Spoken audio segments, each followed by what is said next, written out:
கூடல் மாநகர் என்றும் ஆலவாய் நகரம் என்றும் போற்றப்படுகின்றதும் 34 திருவிளையாடல்களை இயற்றிய பழம்பெரும் பதியான இந்த மதுரை மாநகரத்திலே திருவா பெருமை எண்ணிலடங்காதது என்பதை நாம் அறிகின்றோம். வைகை நதி தனக்குரிய பெருமைகளை புறப்படுகின்ற இடத்திலே இருந்து சென்று அடைகின்ற இடம் வரைக்கும் தரணியெங்கும் செழித்தோங்கி பெருமை சேர்த்து கொண்டிருக்கிறது. சென்னல் கவரி வீசும் எங்கெங்கும் பறந்திருப்பது போல வைகை நதி தன்னுடைய பிரபாவத்தை புறப்படுகின்ற இடத்திலே இருந்து முடிக்கின்ற இடம் வரையிலே எல்லோருக்கும் பசி போக்குகின்ற ஒரு பெருமை மிக்க நதியாக இந்த வைகை நதி அமைந்திருக்கிறது. அப்படிப்பட்ட வைகை நதியிலே பொதுவாக வைகை நதிக்கு மாதம் ஒரு முறை பௌர்ணமி அன்று நாம் இங்கே தீபாராதனை ஏற்கின்றோம்.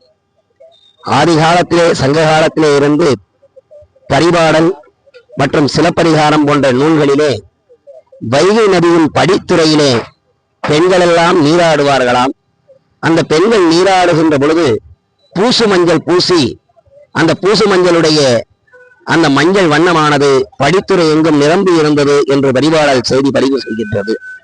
அப்படிப்பட்ட ஒரு அற்புதமான இந்த வைகை நதி இன்றைய நிலையிலே தன்னுடைய நிலையை சுருக்கி கொண்டு தன்னுடைய நிலையை மாற்றிக்கொண்டு வந்து கொண்டிருக்கிறது. ஆகவே அந்த வைகை நதியை மீட்டெடுக்க வேண்டும், அந்த வைகை நதியை காப்ப வேண்டும்.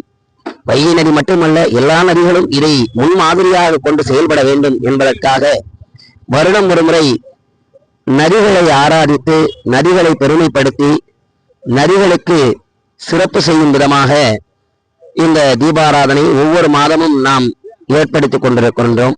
வைகைக்கு பெருமை நான்மாட கூடல் என்று சொல்வது மட்டுமல்லாமல் கிருத்தமாலா என்பது சங்க காலத்திலே மட்டுமில்லாமல் பல பல இதிகாசங்களிலே வைகை நதியை கிருத்தமாலா என்று வர்ணிக்கிறார்கள். கும்பகோணத்திலே இருக்கக்கூடிய காவிரி நதியும் கொள்ளிட நதியும் அங்கே மாலை போல அங்கே இறைவனுக்கு செல்லுகிறது.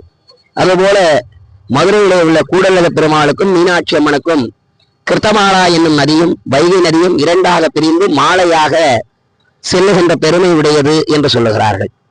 வைகை நதியை பற்றி ஆழ்வார்கள் நாயன்மார்களும் பலவாறாக பேசியிருக்கிறார்கள், பாடியிருக்க. வைகையிலே கரையிலே இருந்தான் இறைவன் என்று சொல்லுகிறார். அப்படிப்பட்ட பெருமை மிக்க ஒரு நதியாக, அருமைமிக்க நதியாக இந்த நதி சிறந்து விளங்கி கொண்டிருக்கிறது. அந்த நதியை நாம் காக்க வேண்டும், அந்த நதிக்கு பெருமை சேர்க்க வேண்டும், அந்த நதியை நாம் ஆராதிக்க வேண்டும். அந்த நதிக்கு நாம் என்றென்றும் நன்றி கடன் பட்டிருக்கின்றோம். அப்படிப்பட்ட நதியை நாம் நன்றி கடன் பட்டிருப்பதனாலே தான் நமக்கு சிறப்பான உணவுகள் கிடைக்கும், தானியங்கள் விளையும், பூக்கள் விளையும். மதுரையிலே வெறும் நாம் மல்லிகைப்பூ விளைகின்றது அல்லது சென்னல் விளைகின்றது, தென்னை விளைகின்றது என்று சொல்வதனால் மட்டும் பெருமை அல்ல, எல்லாம் போர் வாட்டரிலே விளைகிறது. ஆதி காலத்திலே வைகை நதியிலே பாசனத்திற்காக ஆங்காங்கிருந்து பிரிந்து சென்று ஆங்காங்கே நெல்களும் தென்னைகளும் விசேஷமான பல பல பூக்களும் விளைந்திருக்கிறது என்கிற பெருமையை நாம் பார்க்கின்றோம். அதை மீட்டெடுக்க வேண்டும். நிறைய மரங்களும் இந்த மதுரை மாநகரத்திலே இருந்திருக்கிறது என்கிற பெருமையெல்லாம் பார்க்கின்றோம் அன்பர்களே. அப்படிப்பட்ட இந்த வைகை நதியை நாம் எவ்வளவு தூரம் பேணி பாதுகாக்க முடியுமோ அந்த அளவுக்கு நாம் பேணி பாதுகாத்தால் நம்முடைய நதிகளும் பாதுகாக்கப்படும், நம்முடைய நீராதாரம் பாதுகாக்கப்படும், நம்முடைய பெருமைமிக்க அத்துணை தானியங்கள் அனைத்தும் விளைந்து நமக்கு கிடைக்கும். மதுரையிலே பார்த்தீர்களேயானால் சில தெப்பங்களையே கூட காணவில்லை என்று நாம் காண்கின்றோம். பொதுவாக சொல்ல வேண்டும் என்றால் டவுன்ஹால் ரோட்டிலே உள்ள கூடலழக பெருமாளுடைய தெப்பம், அதுபோல திருவாப்படையார் கோவிலுக்கு புனிதமான அந்த தெப்பமும் காணவில்லை, அங்கே நீர் இல்லை, நீர் வரத்து இல்லை என்று. ஆதிகாலத்து வைகையிலே இருந்துதான் டவுன்ஹால் ரோட்டிலே இருக்கக்கூடிய அந்த தெப்பத்துக்கு நீர் செல்லுகின்ற வசதி இருந்திருக்கிறது. அதுபோல இங்கிருந்து திருவாப்படையார் கோவிலுக்கும் வைகையிலே இருந்து செல்லக்கூடிய வசதி இருந்திருக்கிறது. அந்த கால்வாய்களோ அல்லது செல்லக்கூடிய பாதைகளோ அடைப்பு ஏற்பட்டு வீடுகள் பெருக்கமாகி நதிகளுக்கு வரத்து செல்லக்கூடிய வரத்து கூட இல்லாமல் தற்சமயம் அந்தந்த திருவிழாக்கள் கூட நடத்த முடியாத நிலை இருக்கிறது என்பதை நாம் அறிய வேண்டும். கூடலழக பெருமாளுக்கு தெப்போற்சவம் 10 நாட்கள் நடைபெறுகிறது. ஆனால் தெப்ப உற்சவத்தில் இருந்தவர்கள் இறைவன் நிலை தெப்பமாகத்தான் கண்டருள்கிறான். அப்பொழுதானால் தெப்பத் திருவிழா எப்பொழுது நடைபெறும் என்கிற ஒரு கேள்வி எழுகிறது.